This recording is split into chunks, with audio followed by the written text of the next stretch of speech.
একটি জঙ্গলে ভয়ঙ্কর সিংহ বসবাস করত। ভয়ঙ্কর সিংহটি সেই খাবারের জন্য এদিক ওদিক ছটফট করতে থাকে। ময়ূরটি সিংহটি দেখে ভয় পেয়ে যায়, আর ওইদিকে লাফালাফি করছে সিংহটি। এই জঙ্গলে মানুষ কোথা থেকে এলো? মানুষের গন্ধ পাচ্ছি। দেখা যাচ্ছে সামনে জঙ্গলে একটি মানুষ। এদিকে সেই গরিব লোকটি খাস করে ক্লান্ত হয়ে তাকায় সেখানে বসে। ইস, ঘুম পাচ্ছে আমার খুব, একটু ঘুমিয়ে নি, অনেক টায়ার্ড আমি। এদিকে গরিব কৃষক সে সেখানে কথা বলে সে বিশ্রাম করতে করতে ঘুমিয়ে যায়, আর অন্যথায় সেই সিংহটি এসে, কি গরিব কৃষক, তুই ঘুমিয়ে আছিস? এক পলকেই গরিব কৃষকটিকে সেই সিংহ খেয়ে ফেলে। আর সে ওরকম করেই সেই গরিব কৃষককে খেয়ে মজা পেয়ে সেখান থেকে চলে যায়। আর ওই দিক থেকে আরেকজন গরিব সে গরু গাড়ি দিয়ে সে ইনকাম করে, অর্থাৎ তার গরু গাড়ি দিয়ে মানুষের মাল যান এগুলা বহন করে থাকে।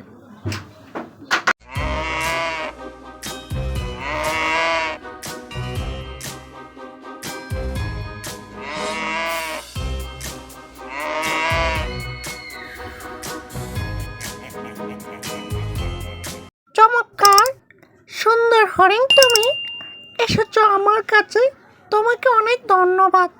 তুমি কি জানো বনের সিংহের যন্ত্রণায় আমরা থাকতে পারছি না? হ্যাঁ হ্যাঁ, ঠিকই বলেছেন। জঙ্গলের সিংহ বড্ডই দুষ্ট হয়েছে আমাদের গ্রামের। আর ওদিকে তারা সেখান থেকে চলে যাচ্ছে তাদের অন্য আস্তানায়, অর্থাৎ সেদিকে সে বসে আছে সেই পাখিটি।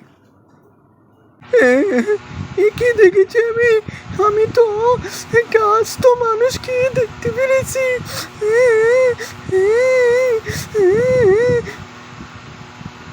তুমি কোথায় থেকে এসেছো? হ্যাঁ, আর এখানে এসে চুপটি করে বসে পড়েছ। তোমাকে কে বলেছে এখানে বসতে? তুমি কি জানো আমার উপরে কি একটা বিপদ গেছে? আমি এখানে বয়ে বয়ে আছি। হ্যাঁ, আমিও জানি গো, আমাদের জঙ্গলে হিংস্রটা মানুষটাকে খেয়ে ফেলেছে। সেটা আসলে সহ্য করার মতো নয়, তাই আমি অনেক মনমরা, এমনকি আমি একটু ঘুমাতেও পারি না। তো আমি এখন চলে যাই, ভালো থেকো বন্ধু। অমনি করে এখান থেকে সেই বন্ধুটা চলে যায়। অর্থাৎ জঙ্গলের কোনো মানুষই বা পশু পাখি খেয়েই শান্তিতে থাকতে পারে না, কারণ একটাই, সিংহ তাকায়। বন্ধুরা, ভিডিওটি ভালো লাগলে লাইক, কমেন্ট এবং সাবস্ক্রাইব করে দিন।